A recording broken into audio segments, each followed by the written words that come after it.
Hello.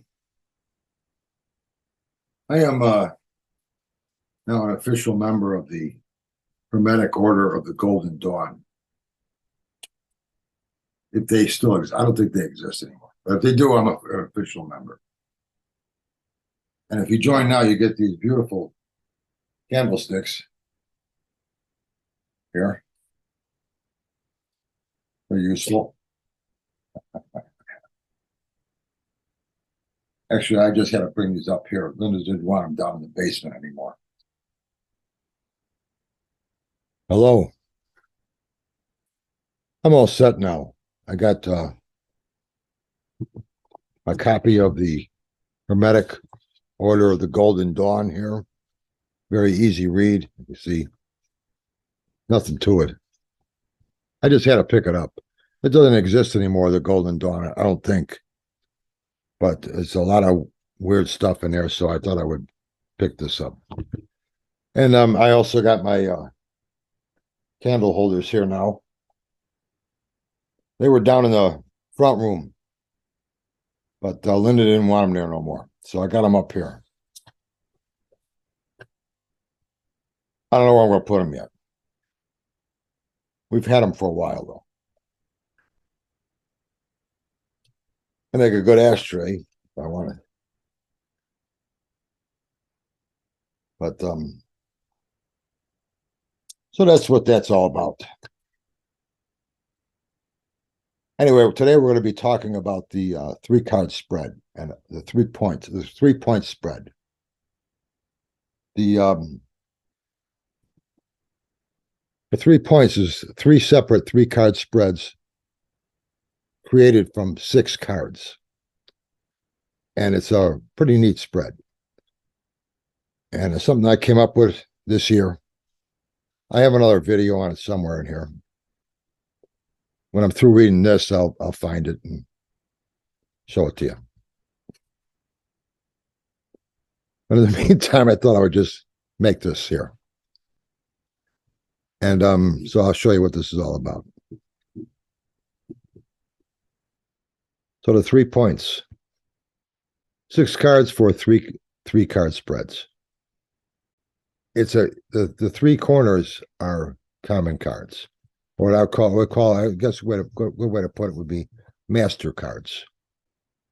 So what we have here is we have the idea on one side, we have the problem, the idea, the challenge to the idea on the other side. And at the bottom, we have the solution. And like I said, the 3 corners are common cards. Justice up here at the top is common with the idea itself or the question, and the challenge or the problem on the right. The 2 of Cups on the left is common with the idea and on the left and the solution on the bottom.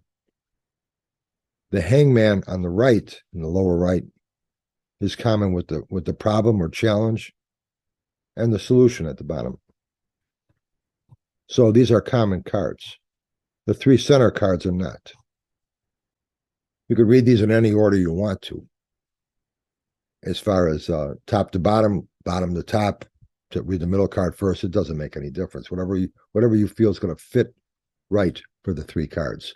However you want to do it, you always want to read it the same, want to read it differently, consistently every time, and whatever you want to do.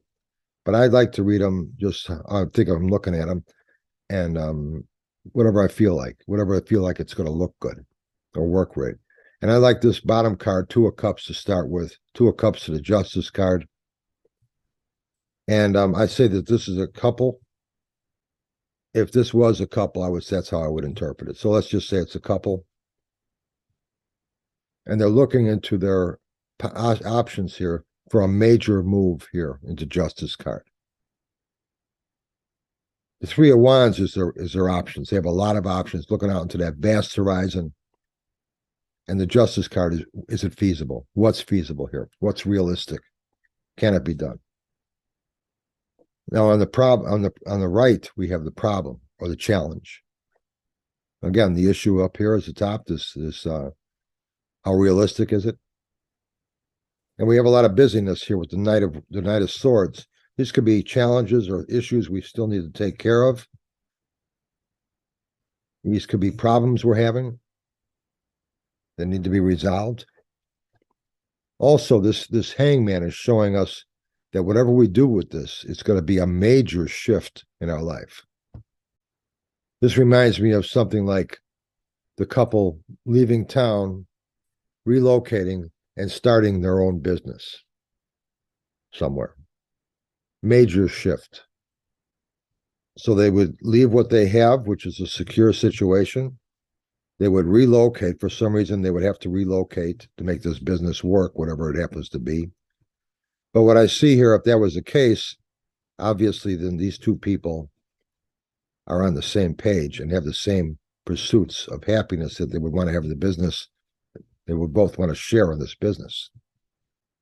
The solution, I'm going to go left to right here. The Two of Cups. The solution is make sure the two of you are on the same page with everything.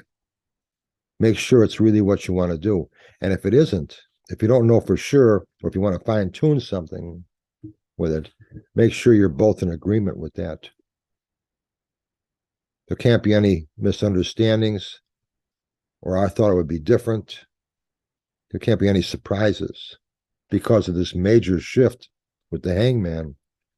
It's important that you both agree or understand what you're up against, the sacrifices you're making, what we're losing, and what we're possibility of gaining in the future here. The hangman, the relocating, quitting our getting out of our safe zone and going into something that's exciting, but also risky. The Fool card in the center there on the solution is trusting in it. Trusting in it is your way to get over this whole thing, is trusting into what you're doing. Trusting in the two of you, trusting into your idea. It is feasible. But what's important is that you understand with that hangman, there's going to be things that are good about it, and there's going to be things that are challenging about it too.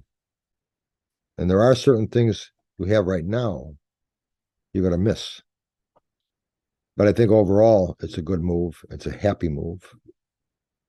It's a wise move. So you can see how these three corner cards work in more than one spot. And what I like about the three card spread always had a lot of possibilities with it. And a lot of spreads you're going to see, there are three card spreads fragmented into one larger reading. My Gypsy spread is that way. That's an essential tarot, the Gypsy spread. Each section, I think, is 7 sections. Each one is a 3-card spread. So 3 cards are used there. My way I do the cross, I do a series of 3-card spreads. 3-card spreads are also a good way to practice if you're just learning the cards, because it's an easy way to see how cards connect to each other, to make a message there. So it's a good way to learn how to read cards, is by practicing the 3-card. I wouldn't practice the Celtic cross or something like that until you can read 3-card spreads very well. So 3 points. It's the name of the spread. Our next tarot meeting is the 27th, 12 o'clock Chicago time, Tuesday. And all are welcome. Just a bunch of tarot readers sitting around, talking, having a good time. So if you come there and you have a question on tarot cards, everybody's there, more than happy to answer it. Otherwise, just come on by and say hello and join in. Have a nice Christmas and keep throwing cards. We'll talk soon.